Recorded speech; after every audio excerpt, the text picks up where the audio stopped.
Welcome back to Deep Drive, our weekly automotive podcast powered by Kotak Mahindra Prime. This week, we're here to talk about a fascinating evolution in the Indian scooter market, and there's a fundamental change happening. Along with that, we're also going to tell you about some exciting premium scooters coming, and we are breaking that news first to you. As always, I've got Ketan Thakkar with me. I'm Rishaad Mody, and we're going to start with some crazy numbers that Ketan has to share. Yes, Rishaad, indeed, like you mentioned, the category is changing. The composition of scooter market, which used to be predominantly 110cc market. If I were to take you back to FY22, just immediately after COVID. Which is not so far back. About 4 years back. The market was just recovering back from its previous peak. But there was that overhang of COVID. The cost challenges were there. Market had not come back. So the composition is a little different at that point in time. So if I were to reflect on those numbers, at that point in time, the scooter market was, say, somewhere around 4 million. In that 4 million market, 110cc segment was about 2.4 million. And 125cc was, say, somewhere around 1.5 million. Yeah. And the electric scooter market had just started to really pick up pace. Yeah. Let's talk about last financial year. Last financial year, the market closed somewhere around 3.4 million at 110 in the 110cc space, whereas the 125cc space and above, the market had crossed 3 million. And the electric scooter, like we know, was about 1.25 million. I mean, the numbers effectively say that 125 has almost caught up with 110. In fact, almost on par. Yeah, absolutely. And Rishaad, probably this year, you may actually see 125cc segment and above will actually overtake the 110cc market. Yeah. And that clearly shows that the Indian buyer of today is no more contented with the family scooter, which was to just move from point A to point B and deliver a decent fuel economy. Clearly, the buyer of today is a lot more younger. The buyer of today wants connectivity, wants Bluetooth feature, wants space, wants style, wants design, wants performance. And not surprising that we have started seeing the market veering in that direction. So, Rishaad, if I were to go a little bit deep in the numbers, let us say FY22, Hero MotoCorp used to sell close to 2 lakh 110cc scooters. Their 110cc share has fallen to about 1.25 lakh. Honda used to sell about 1.6 million or 1.5 to 1.6 million at the end of FY22. That number has gone up to 2.1 million when it comes to 110cc.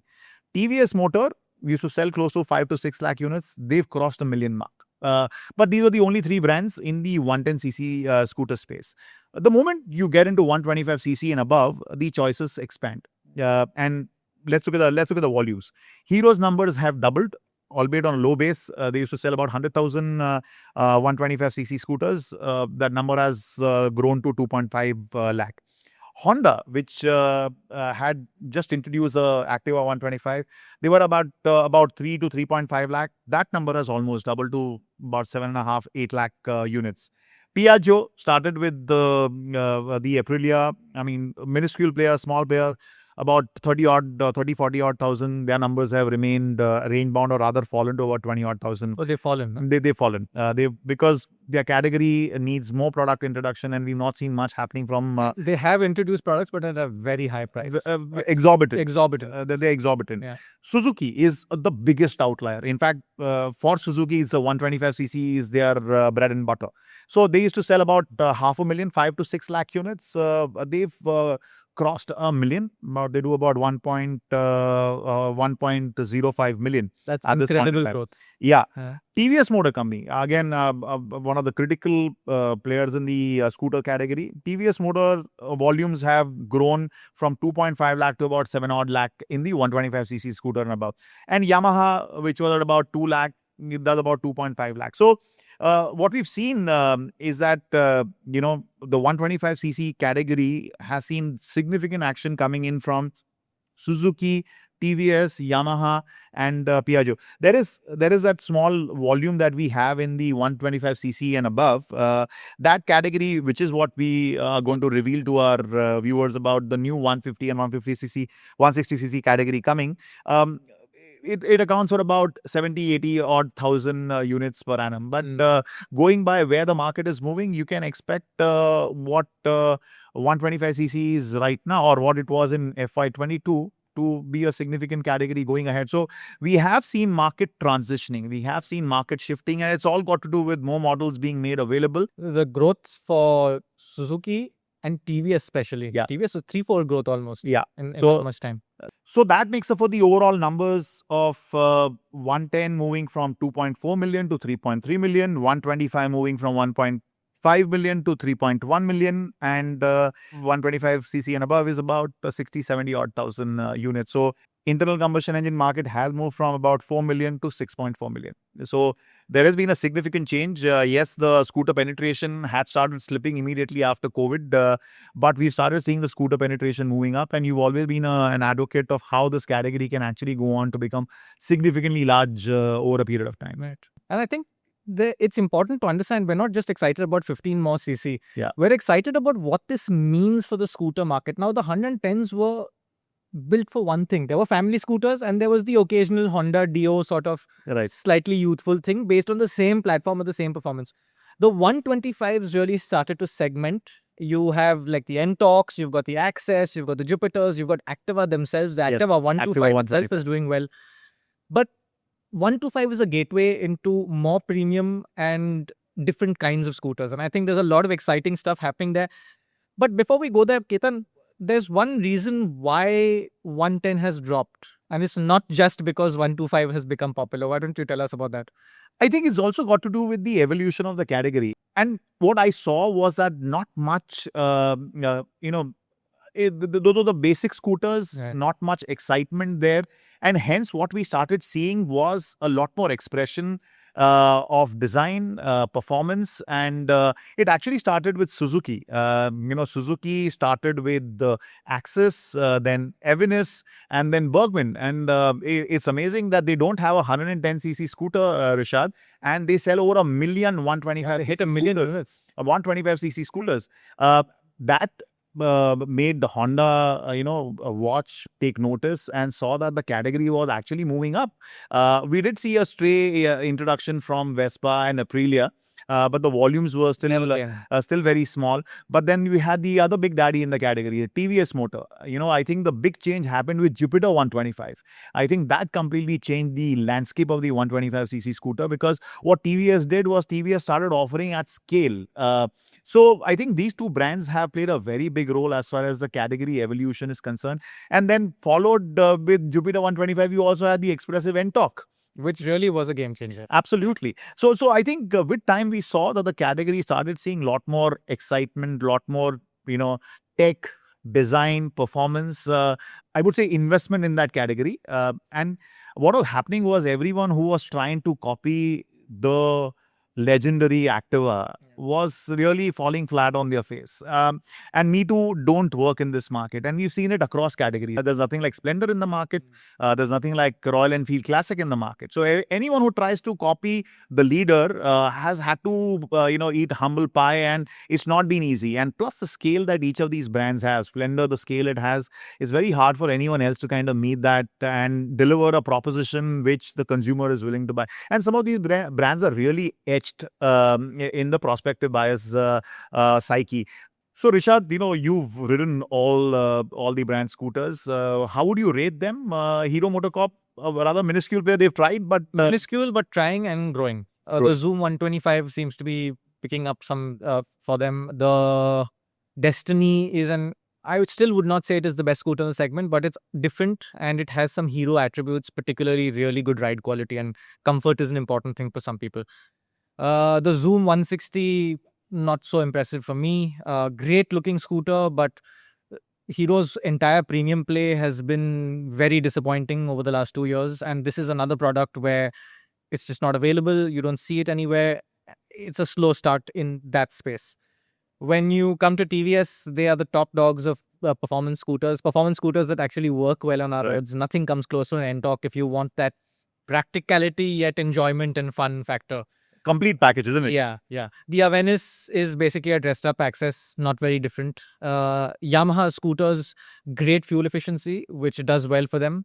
and they do well in markets like Goa. You will see Yamaha scooters everywhere in Goa. It used to be Vespas. Yeah. And I think the Goan market just realized that A, they're expensive, and B, they don't do so well. Poor on fuel economy, no? Yeah, poor on fuel economy. And I think that after sales was problematic. Yeah. And that's where this shift has happened in that market over the last 5-7 years.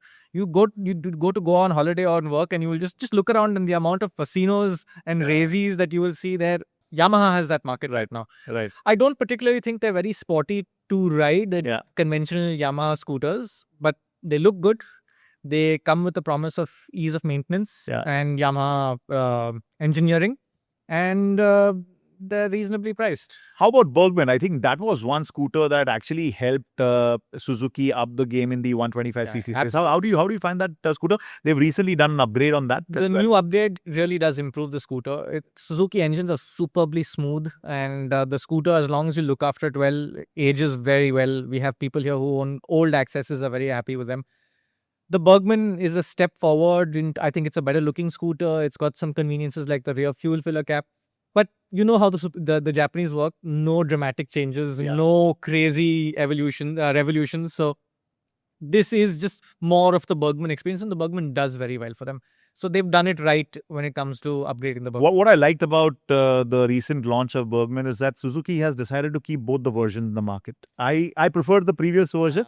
I don't like the newer version all that much, but it makes sense. I mean, you try and address a different clientele with an updated version, and you still continue to retain, which was already doing so well for you, isn't it?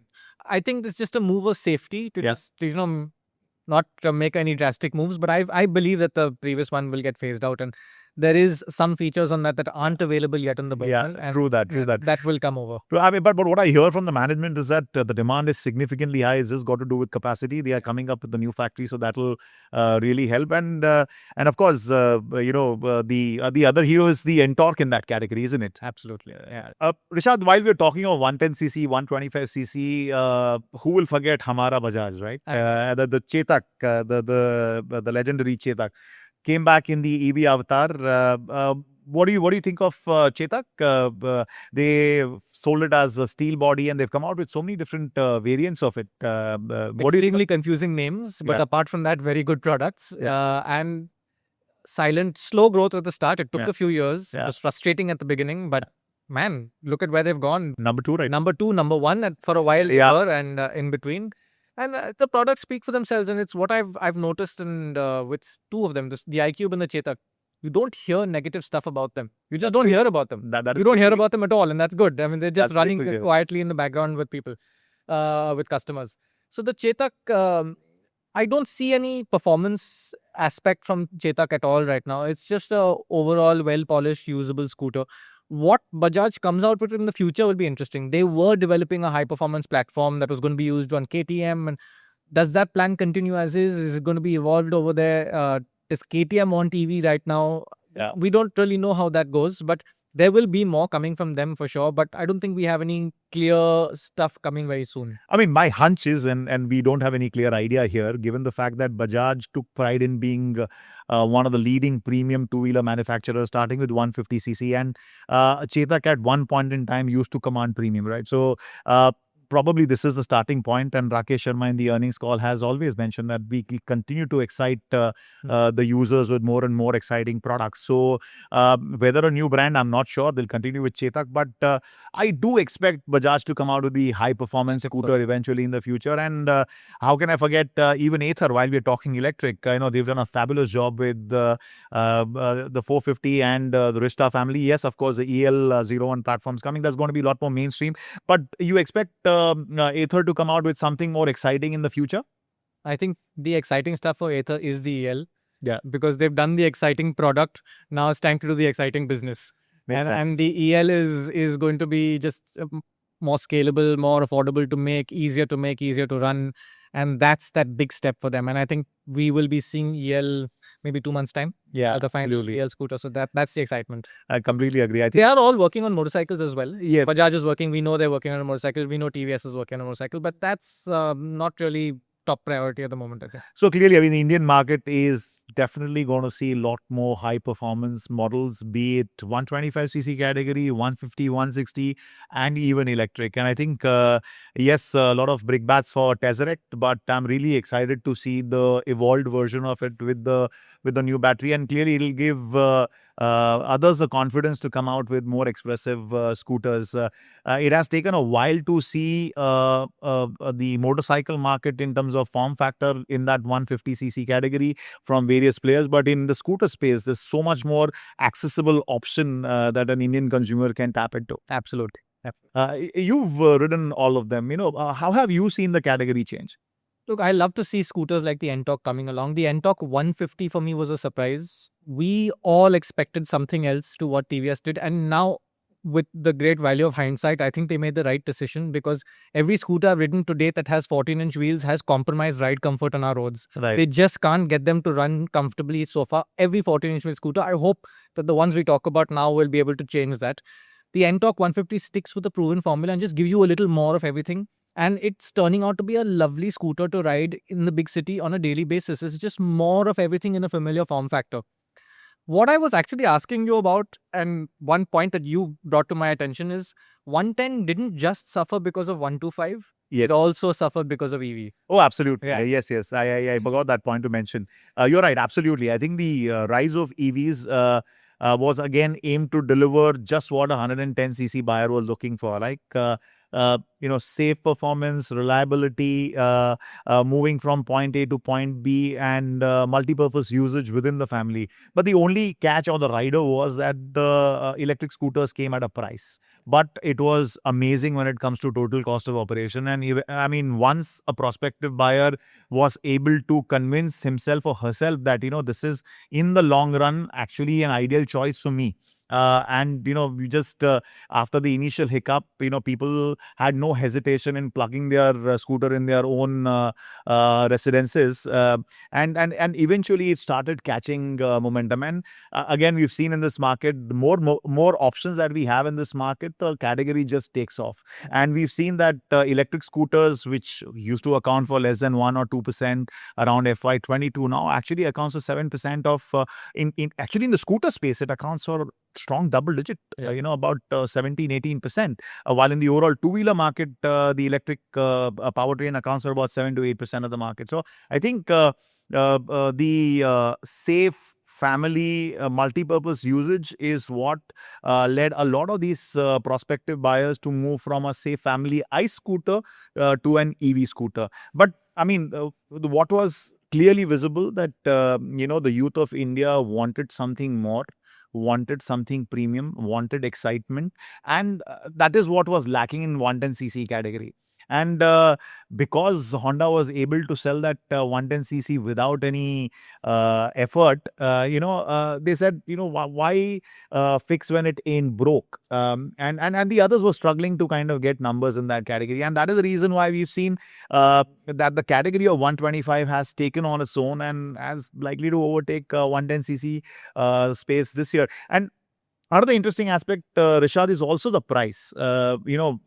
Gone are the days wherein you could get a scooter at 75,000 rupees. You started seeing the price of 110cc scooters moving up closer to 1 lakh. And then for a little bit of a delta, you were okay to spend for a 125cc scooter, which was high on performance, design, and features. So I think it's a story of India growing into the premium category. And, the numbers are there for us to see. Yeah. We're also in uncertain times, with one side of things, with the whole ethanol situation at the moment, the whole global fuel supply situation at the moment.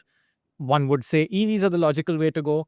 And then you look at what's happening in Gurgaon and Noida with the charging situation, and there's ambiguity there. And there's a lot of things that need to fall in place. But no matter how they fall in place, there will be growth. Absolutely. And there will be growth across various segments.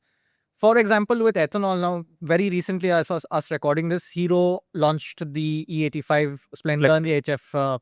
What I found interesting from that is the company I've clarified this with them, says that existing BS6 owners, BS6, can update their bike to this spec by changing the fuel pump and updating the ECU settings. That's it. That's what I've been told. And I even asked, are you sure this is it? And I said, yes, this is it. Which means that, if it can be done in such a simple way, then this is a sign of relief for people who are in, or at least own BS6 compliant vehicles. Right. Okay. So I see that is one area of interesting expansion.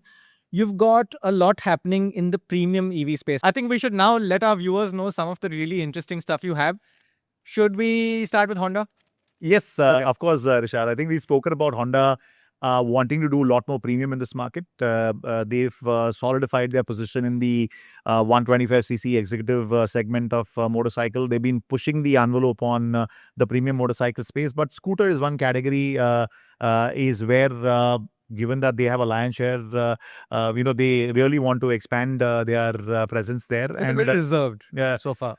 Yeah, I mean, again, because they're getting millions of scooters being sold or lakhs of scooters being sold in that category. So they want to hold on to their own, but they can also see that the market is moving up. And clearly there are millions of Activa users who would want to upgrade to a Honda scooter, peace of mind ownership experience that they've had. So it makes sense. So they surprised us with the Hornet 125, really beautiful looking motorcycle. The category is taking time for them to evolve, but it was nice to see an expressive bike coming from their side, and they want to translate something similar in the scooter space. Not in 125cc category. They already have the Activa 125. They want to do ADV 160. Now that's interesting because this scooter is being sold around the world, and what we understand is very soon Honda is going to be coming out with the ADV 160. It is going to be manufactured in India. It is going to be exported to some of the most evolved markets around the world, including South America, North America. So clearly, Honda wants to reinforce its leadership position in the scooter space. Honda's coming out with the ADV 160. We recently saw the launch of Bergman 125 from Suzuki. So Suzuki wants to reinforce its presence in the category. How can we forget TVS Motor Company? That's another interesting one. The scoop for our viewers. Like I said, the NTORQ 150 came as a surprise to me, and now this scoop of yours makes sense. Yes, absolutely. So go ahead. Rishaad, so they are coming out with a 160cc water-cooled engine. Now, hunch is it could be an ADV, but let's not rule out the maxi scooter. Maxi scooter, ADV scooter, something premium like that. Absolutely. Yeah. And it's a water-cooled engine, and we've known of TVS Motor Company to not leave any white space open in the market. Probably the most diversified two-wheeler company that we have in the country, and we know of their technical prowess. They have so much going on in their R&D kitchen right now, so they don't want to let go of this 160cc category, and they've tasted blood rather with the NTORQ and with the good reviews of NTORQ 150. Clearly, TVS is moving up. So TVS is coming out with premium outlets called TVS Paddock. And again, they've taken assistance from a German consultancy firm to design this new age outlet where TVS is, sorry viewers, just a little bit of a segue into TVS's premium strategy. It's an interesting segue. So all your Nortons and premium motorcycles and premium models are going to be sold out of the new outlet of TVS Paddock. It'll be interesting to see whether the scooters make its way into that category. Some of them maybe. Probably this 160cc makes sense. Maybe things like the TVS X, the electric scooter, and why not? Why not? In fact, while I was trying to do research about the potential alternatives in the 150, 160cc category, someone also brought to my attention the concept that they showcased from Ion Mobility at the EICMA. In fact, my friend M1S, I think that. Yes. In fact, my friends told me that TVS has prepared all different powertrains. It's about plug and play for them. What category that they get into? Again, that's a maxi scooter. They want to come out with high performance models. So X is one incarnation. Probably we'll see S1M or M1S. M1S. That's right. M1S. It's a good looking scooter. That's from that Ion Mobility startup, which they sort of acquired, I think. That's right. About a year ago. That's right. So a couple of alternatives coming from TVS Motor Company for the premium end of the market. TVS, I think one point that's also interesting, they have genuine aspirations for Europe. Yes. And for evolved markets. They're already in South America. Yes. They're already in Africa, but they want to make a mark in places like this. And this 160 water-cooled engine ADV or Maxi, whatever it is, things like a performance electric scooter, these don't just make sense for us, and perhaps they make more sense for those markets. I mean, so relevant. It's it's a quest towards finding success in both areas. Absolutely, absolutely. And we've seen that Honda has its ADV running in North America, and plus they plans to have production out of India for the global market. In fact, big pivot from Honda was immediately after COVID. They set up a dedicated premium two-wheeler manufacturing facility out of Manesar with a clear indication and intent of exporting products to the evolved markets around the world. So this ADV is also a step in that direction. Then talking about Yamaha, we've seen the Aerox 155 from them. It's not a surprise that they have NMAX in their. We reported that it's yes. So NMAX is there in their global portfolio. We understand that is going to make its way into the Indian market. So clearly, there's action happening in the premium end of the market with the 150cc scooters, with the different form factors, maxi scooters, ADVs, high performance scooters, high tech scooters. So it's really exciting. I mean, there's a lot more coming, and I mean, the Indian youth want something new, something high performance, and I think this is a category that is evolving a lot faster than what one had imagined. Yeah, and I think it's safe to say the TVS 160 is still some time away. So let's look at the timeline. I'm glad you brought that up, Rishaad. And I think the startup production is in the third quarter of calendar year 2027. So we are about, say, 15 months from now. When we talk of ADV 160, we're talking about another couple of quarters. It's been in the making for a while. They are being very sure about, how do they want to launch it. But it's rather sooner. It's sooner rather than later coming in from the Honda side. And I believe that M1S, the high performance electric scooter from TVS, probably may spill into 2027, 2028. We are yet to form the timeline for that, but already initial discussions have started. So that will probably evolve from what it currently is. I don't think it'll be the same thing that we're seeing right now. The entire intent of showcasing at EICMA was to gauge feedback from the European buyers. Again, if they're going to make it for the European market, definitely there is use case for it in the Indian market. Yes, we know that the X has not done all those significant numbers, but clearly you cannot miss out on the home market, India. So there are series of alternatives lined up. Bergman was the first to start the excitement that we have seen, and it's exciting to see high performance scooters making its way into the Indian market. And given the fact that TVS is coming out with water-cooled engine, the Honda has a water-cooled engine, so clearly high-tech products making its way into the Indian market. It's a sign of people wanting more. I've always been, like you say, it's a surprise to see the scooter segment doing so well. For me, it's overdue. I've always believed that we should be at least 50% of the market when it comes to scooters. There's so much potential for different form factors, different use cases, premium products, yet enjoyably usable. Something that multiple people in the family can use, something that is practical to use. And as we get more performance, more usable than people ever have. I know friends of mine who have Aeroxes, and they do Bombay-Pune comfortably on these. You can sit a 90-100 on that scooter comfortably. Fantastic. The NMAX will have the same engine and architecture, but hopefully more comfort, which is sorely needed from the Aerox. The ADV 160 is going to be a very similar sort of performance level to Hero's Zoom 160 or the Yamaha with that similar sort of 15 horsepower output.